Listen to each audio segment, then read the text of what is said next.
just before the video starts, make sure you go and check out my website, ystech.org. This is the place where you're going to be finding the latest news and everything great in technology, from reviews to tutorials and much more. So make sure you go check it out in the description, ystech.org. I'll see you there.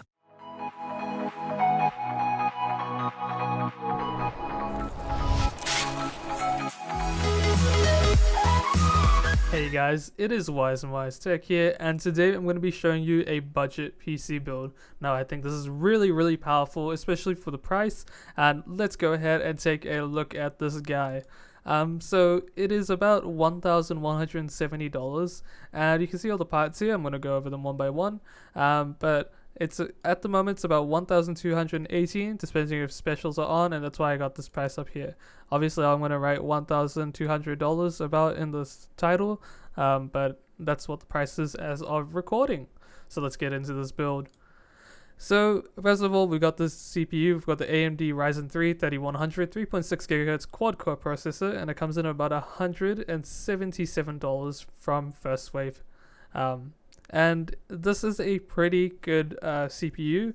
It's a budget CPU, of course, but apparently it performs similarly to my 1500X, which is really kind of sad, but it's also a good thing for you guys, because the previous CPU that was in this range, I believe in New Zealand, the competing one was the AMD Ryzen 3 3200G, I believe, and it was a 2400G before, and those CPUs were okay, but this guy is a hell of a lot better.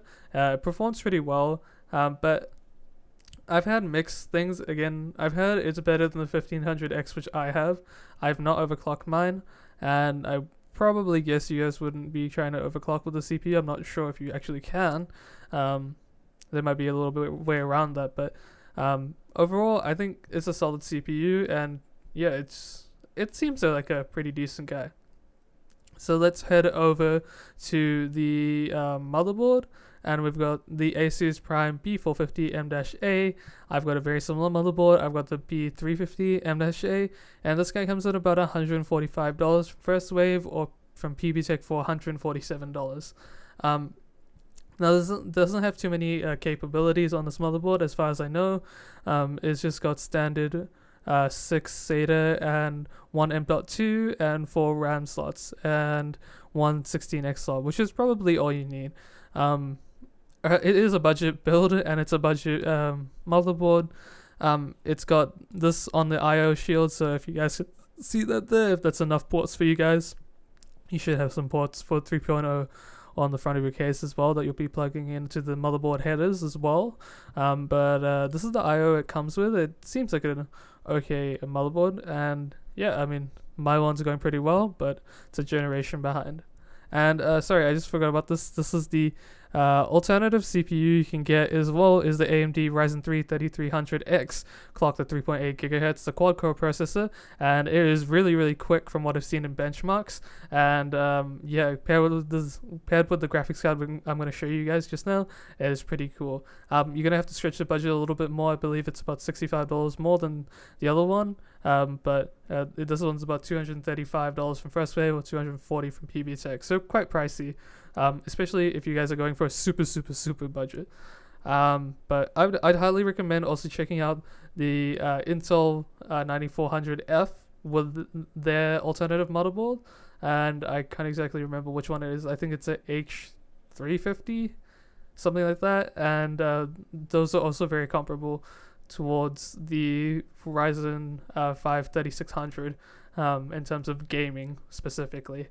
But this is a budget build, and this is one of the best CPUs for this price, for the 3100. It should do you a solid. And yeah, I mean, let's go and head over to the RAM. Now I've gone with DDR4 2666 RAM, and it comes in at about $40. So got 2 sticks here. We've got 4 slots on your motherboard, so you'll be able to fill out later. I'm guessing you guys would be probably going to 16, but 8's not a bad start. I personally find myself needing more than 8 gigs, so I upgraded to 16 about 1.5 years later, which is not much time. So realistically, personally, I should have gone for 16, but 8's not bad, to be perfectly honest with you guys. just using some more applications that will heavier in tasks and things like that. So yeah, just 2 sticks of these guys, exactly the same, nothing fancy. It's just no heatsink, no nothing on it, but it seems to be pretty reliable budget RAM stick. So we've got some storage. So storage you can stretch around. To keep the price down, I only went with a 120 GB one. So you might want to buy a hard drive on special on the Black Friday sale, or you can just purchase another one. It's about $80 extra. But it should be able to hold your operating system and maybe one game, because that's what I do. Actually, I hold 2 games, Valorant and League, but I don't play many games. I just play more esportsy titles nowadays, and my other games on my hard drives. So this is the Crucial BX500 120 gig. I've got the MX version of this. I can say the MX version is pretty reliable. This one comes at about $50 from PBTech or $60 from Palladium PCs. And this, yeah, I mean, it's made by Crucial. I have the MX version. Not too sure about the BX version, but it should be a pretty solid drive. You guys should also check out one of Kingston drives. They seem to be pretty decent. Although I did have a problem with my personal Kingston drive recently, but I'm gonna check that out soon when I get back to Auckland and figure out what that was in terms of what error it got. Yeah, but this should be pretty solid for you guys. So let's head over to the graphics card, one and only, the RX 5600 XT 6GB model WindForce edition, and it comes in at about $549 from Computer Lounge, or $549 from Computer Lounge, and yeah, from Palladium PCs as well. This is a really good graphics card. My friend actually has the Sapphire version of it, a 6GB card, and apparently from what I've seen from Hardware Unbox, I think that's his channel, all of them perform quite similarly, and they seem to be like quite a decent card. My friend can run most of the games he likes to play, like GTA, League. All League's not really a graphically intensive game, but I don't know, he plays GTA and other things as well, AAA titles that are quite demanding, and you can play them at usually medium to high on 1080p as just a given, and those seem to be going pretty well with decent frame rates as well. The 5600 XT is super good, especially for a $1,200 build. I can't imagine you going wrong with this card. It's going to do you well for a few years at least, and you're not going super budget or some rubbish like that. Like, this is going to hold well for quite a long time, especially with driver updates from AMD optimizing the software side of their cards. So enough about the graphics card. I know it's a great card. You guys probably know it's a great card as well now. And let's go over to the case. So we've got something really basic. Now, personally, I don't really care about aesthetics too much, especially for this price range. I think you should be just trying to get value and value for performance, and spending as least money, as little as you can, and most performance you can get from that. So we've just gone with the Antec VS K10. These budget cases are actually quite nice. They have like a power supply shroud and some minor cable management at the back as well, which is actually quite nice. And that comes in about $69 from First Wave. Obviously, you can get whatever case you like as long as it's a micro ATX mid tower case, and that is just because of the size of the graphics card and the size form factor of the motherboard. Yeah, so I mean, it's all aluminium, no panel, nothing, but it'll be pretty nice to have with the power supply I'm about to show you guys as well. So lastly, we've got the Silverstone Strider Gold 650 watt 80 plus gold certified fully modular ATX power supply. So this is about $149 from PC Force, or $152 total from Playtech.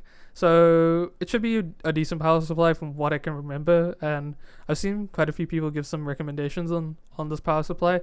It seems very reliable, and I can't vouch for that reliability. This is hearsay, unfortunately. But it should be pretty good considering it's 80 plus gold. Not to doubt you guys there, but yeah, 6050 watt. You guys might be saying that's overkill, so you probably can go for something like a 500 watt power supply, which should be plenty good. I have a 600 watt power supply, I believe. And yeah, that suits me pretty well for an RX 580, which is actually quite power hungry. And the RX 5600 XT is also a little bit power hungry, just like the RX 580. But these guys should suit you pretty well, and it's got that nice fully modular power supply, so you're going to be able to cable manage it easily, and it will look all good in your case, and you'll be able to manage things properly if anything were to go wrong, or if you need to clean out your PC and just make it look tidy inside. So I mean, all up, I said this at the start. This build is about $1,218. I know that's a lot. So I'd probably consider this a mid-range build with a low-end processor. A mid-end graphics card with a low-end processor. So somewhere low to medium type of build. I don't know. You don't really tier builds, to be honest. But I think this is the best way to spend your money, especially if you're at this price range. If you don't need that CPU performance, like you're not doing multitasking, or you're not doing graphically intensive workloads, you're not programming like massive projects that require lots of memory, or more intensive CPU to do more calculations and things like that, then you should be all good to game on this guy. And I mean, you're going to be able to multitask pretty well, because I do it on 1500X, and I have no problems. I don't know if my workload is the heaviest, but it serves me really well. I can stream really easily, I can game really easily, I can program easily, I can do my uni work and video edit, any like pretty much everything. So this guy should suit you pretty well. In terms of the graphics card, this guy is amazing. It's better than my RX 580 by far, and yeah, I think it's a good choice when you're spending this amount of money, which is 1,218. So I mean, yeah, that about sums up the video. Thank you guys very much for watching. If you guys have lasted this long into the video, thank you very much for the support. I hope you guys have an awesome day. Make sure you can check out ysTech.org for latest posts, reviews, and much more. I'll see you guys there at ysTech.org. But other than that, I hope you guys have an awesome day. Stay safe, stay healthy, and I'll see you guys in the next video. Bye.